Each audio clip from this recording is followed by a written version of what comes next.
नमस्कार मित्रांनो, मी राजेंद्र भोसले. मित्रांनो, मटण म्हटलं की आपल्यापैकी अनेकांच्या तोंडाला अगदी पाणी सुटतं. तांबडा पांढरा रस्सा, गरमागरम मटण खिमा आणि सोबतीला चुलीवरची टम फुगलेली बाजरीची भाकरी हा बेत समोर आला की खवय्यांसाठी स्वर्गाचे सुखच जणू. भारतात चिकन किंवा अंड्यापेक्षा मटण खाणाऱ्यांची संख्या खूप मोठी आहे आणि मटणाला नेहमीच पहिली पसंती दिली जाते.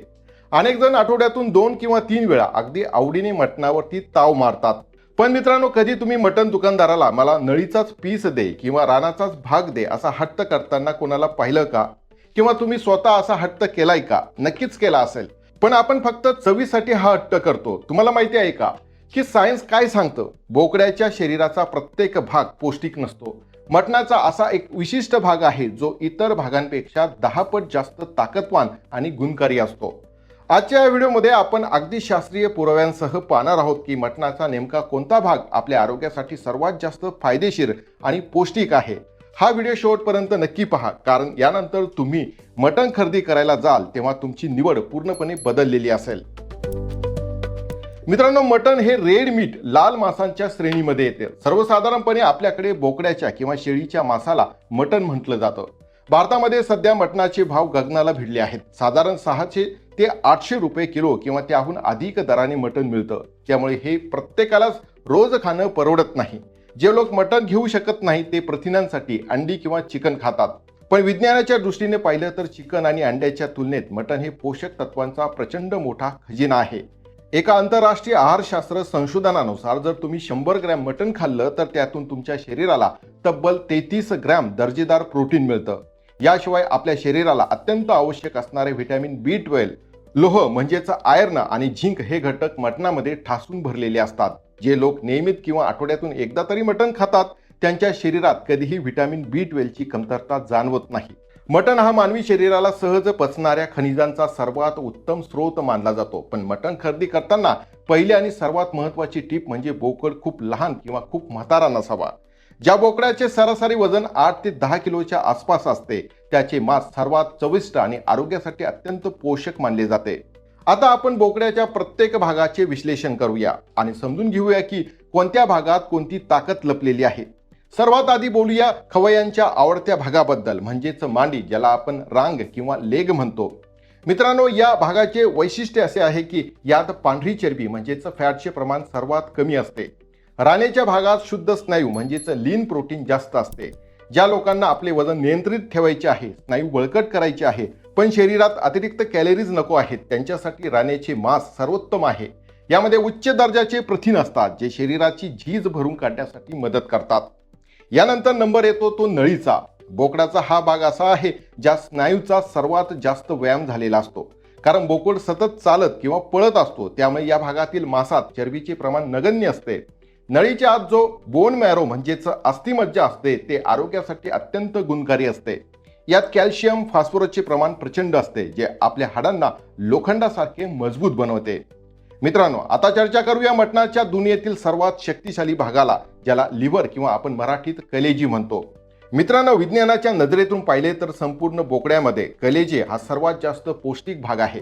लिव्हरमध्ये लोहाचा म्हणजेच आयर्नचा आणि व्हिटॅमिन B12 चा इतका प्रचंड साठा असतो की ज्याला न्यूट्रिशन पॉवर हाऊस असे म्हटले जाते.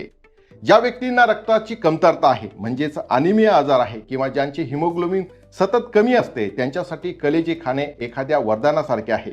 हे शरीरातील तांबड्या रक्तपेशी अत्यंत वेगाने वाढवण्याचं काम करीत असतात. मित्रांनो, पुढचा भाग म्हणजे छाती आणि शोल्डर म्हणजेच बोकड्याचा पुढचा भाग आणि बरगड्या. या भागात व्हिटॅमिन्स आणि मिनरलचा म्हणजेच जीवनसत्वे आणि खनिजांचा समतोल साठा असतो. या भागातील मटण शिजायला थोडे मऊ असते आणि ते खाल्ल्यानंतर शरीराला अगदी तातडीने ऊर्जा मिळते. जर शरीरात खूप थकवा किंवा अशक्तपणा जाणवत असेल तर छाती आणि बरगड्यांचे सूप किंवा मटण खाल्ल्याने शरीराला लगेच ताकद मिळते.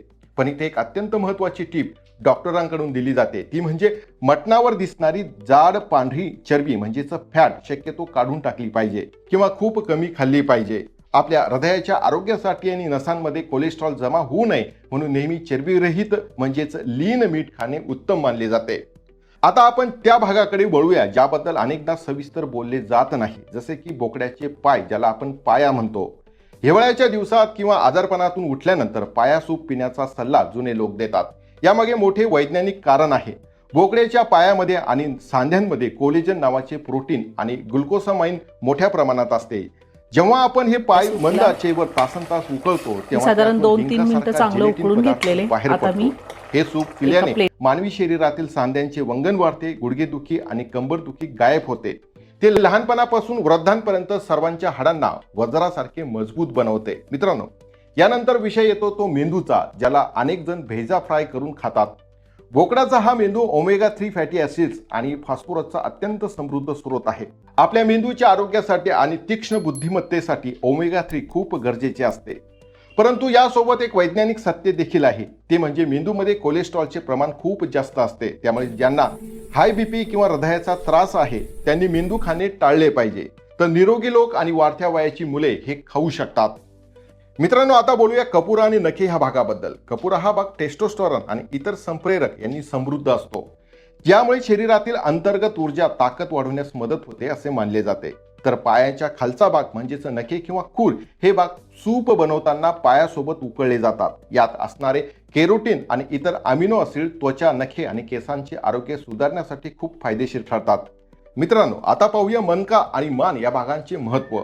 बोकड्याचा मणका आणि मानेचा भाग म्हणजेच नेक हा पाठीच्या कण्याशी जोडलेला असतो. या भागातील मांसात हाडांचे प्रमाण जास्त आणि मांस थोडे घट्ट असते, पण हाडांच्या मधून मिळणारा रस हा शरीराला कॅल्शियमचा थेट पुरवठा करतो. मानेचे मटण चवीला अत्यंत उत्कृष्ट असते, कारण त्यात रसाळपणा असतो. हे मांस नियमितपणे खाल्ल्याने पाठीच्या आणि मानेच्या स्नायूंना बळकटी मिळते. मित्रांनो, या संपूर्ण विषयाला जागतिक विज्ञानाचा आणि संशोधनाचा एक खूप मोठा आधार आहे. या संदर्भात आम्ही काही आंतरराष्ट्रीय जर्नल्सचा अभ्यास केला. Journal of food composition and analysis मध्ये प्रसिद्ध झालेल्या एका शोध निबंधात स्पष्टपणे नमूद केले आहे की रेड मीट मधील, विशेषतः बोकड्याच्या लिव्हर, कलेजी, किडनी या अवयांमध्ये सामान्य मांसांपेक्षा जास्त प्रमाणात जीवनसत्वे आणि खनिजे असतात. तसेच मीट सायन्स या नामांकित आंतरराष्ट्रीय जर्नलनुसार बोकड्याच्या पुढच्या भागातील आणि रानेच्या भागातील मांसात प्रथिनांची घनता जास्त असते आणि त्यात फॅटचे प्रमाण कमी असल्याने ते मानवी हृदयासाठी अधिक सुरक्षित मानले जाते. तर खवय्यांनो, आजच्या या वैज्ञानिक विश्लेषणावरून हे स्पष्ट होते की जर तुम्हाला मटणातून सर्वात जास्त पौष्टिकता आणि ताकद हवी असेल तर कलेजी, नळी आणि रान हे भाग तुमच्या ताटात असायलाच हवे. फक्त मटण बनवताना त्यात अति प्रमाणात तेल किंवा पांढरी चरबी वापरणे टाळा, जेणेकरून त्याची पौष्टिकता टिकून राहील. तुम्हाला मटणाचा कोणता भाग खायला सर्वात जास्त आवडतो हे आम्हाला खाली कमेंट्स करून नक्की सांगा. हा माहितीपूर्ण व्हिडिओ तुमच्या मांसाहारी मित्रांसोबत आणि परिवारांसोबत नक्की शेअर करा. मला आशा आहे की आजचा हा व्हिडिओ तुम्हाला नक्कीच आवडला असेल. व्हिडिओ आवडला असेल तर लाईक करा, चॅनलवरती नवीन असाल तर सबस्क्राईब करा आणि सर्वांसोबत शेअर करा, जेणेकरून इतरांनाही याचा फायदा मिळेल. मी राजेंद्र भोसले पुन्हा तुम्हाला भेटेन याच चॅनलवरती एक नवीन छान व्हिडिओ घेऊन. तोपर्यंत स्वतःची काळजी घ्या, हसत राहा, स्मित करत राहा, रोज काहीतरी नवीन शिकत राहा. मित्रांनो, इथेच थांबतो. जय महाराष्ट्र.